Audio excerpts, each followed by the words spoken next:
Hello everyone, welcome to my YouTube channel Bangla update. বন্ধুরা, কথা ধারাবাহিকের আজকের পর্বে আপনারা দেখতে পাবেন কথা আলপনা দিতে গিয়ে দেখে যে সেটা নষ্ট হয়ে গেছে এবং সে বুঝতে পারে সেটা ম্যান্ডি করেছে, কিন্তু কথা সেই কারুকার্য দিয়ে আবার সেই জিনিসটাকে ভালো করে ফুটিয়ে তোলে, যেটা খুব দেখতে সুন্দরও লাগে। আর স্যান্ডি এসে এভিকে দেখায় আর বলে, দেখ কত সুন্দর হয়েছে। তারপর এভি সেটা অ্যাপ্রিসিয়েটও করে, বলে ভালো হয়েছে।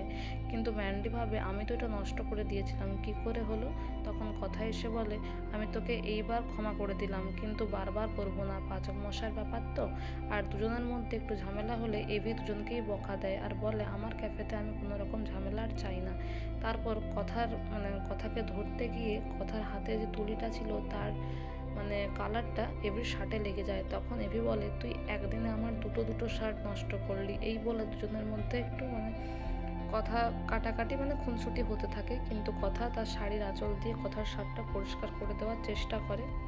তো আজকের পর্বে তার সাথে সাথে আপনারা দেখবেন যে কর্তা দাদু মর্নিং ওয়াকের জন্য বেরিয়ে যায়, আর এদিকে সকালবেলা দুজনে কাজ করে যখন ফেরে তখন গাড়িতেই কথা শুয়ে পড়ে।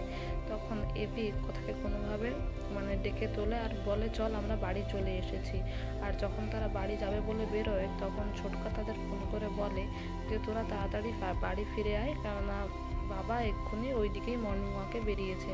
তারপর এভি কথাকে বলে, চল তাড়াতাড়ি আমাদেরকে চলে যেতে হবে, এইচওএফ এদিকেই আসছে। কিন্তু কথা গাড়ির পেছনের দিকে লুকোতে যায় আর কর্তা দাদু সেখানে আসে। তখন এভি বলে, আপনি এদিকে কোথায় যাচ্ছেন? ওই দিকে গেট।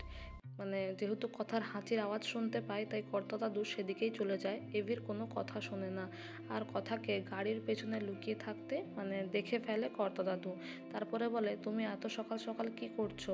তোমার সঙ্গে কি বালের গোদা এভির ঝামেলা হয়েছে পিয়ার বিয়ে নিয়ে, তাই জন্য ওকে আনতে গিয়েছিলে? কিছু কি সমস্যা হয়েছে আমায় বলো। তখন এভি সব ব্যাপারটাকে সামলে নেয়। সে বলে যে আমাকে ফিরিয়ে আনতে যায়নি, আমায় নাকে দড়ি দিয়ে ঘোরাতে নিয়ে গিয়েছিল।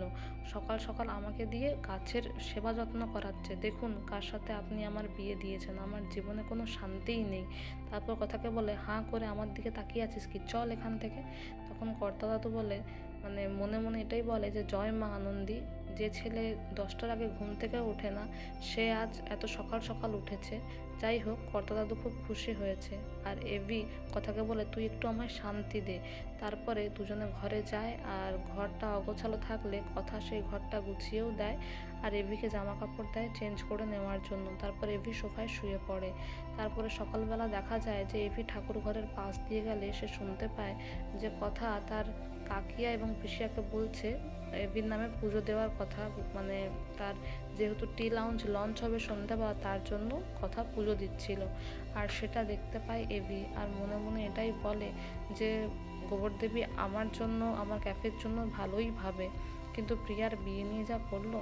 তারপরে এদিকে দেখা যায় যে মাই মমস ক্যাফে লঞ্চ স্টার্ট হয়ে যায় সন্ধ্যাবেলা, কিন্তু কথা লেবু লঙ্কা দিয়ে একটা মালা বানিয়ে নিয়ে আসে সেই ক্যাফেতে টাঙানোর জন্য, তার কারণ যাতে নজর না লাগে। কিন্তু এভি দেখে নাই বলে সে সেটা লুকোতে থাকে। তখন এভি বলে, আমার ক্যাফেতে কি আমি ঝামেলা করব, দেখা তুই কি নিয়ে এসছিস। তারপর জোর করে দেখতে পায় যে কথার হাতে লেবু লঙ্কার মালা। তখন এভি বলে, এটা কি কোনো ট্যাক্সি নাকি যে তুই এটা এখানে লাগাবি? কিন্তু যাই হোক, মিস্টার রায় সেখানে চলে আসে এবং খুব খুশি হয় কথার কারুকার্য দেখে। তাদের লঞ্চের সমস্ত জিনিস দেখে তারা খুব খুশি হয়। আর এভি শেষ অবধি কথার কাছে হার মানে, কথাকে বলে, ঠিক আছে কোথাও এমন একটা জায়গায় লুকিয়ে দেয় যাতে কেউ দেখতে না পায়।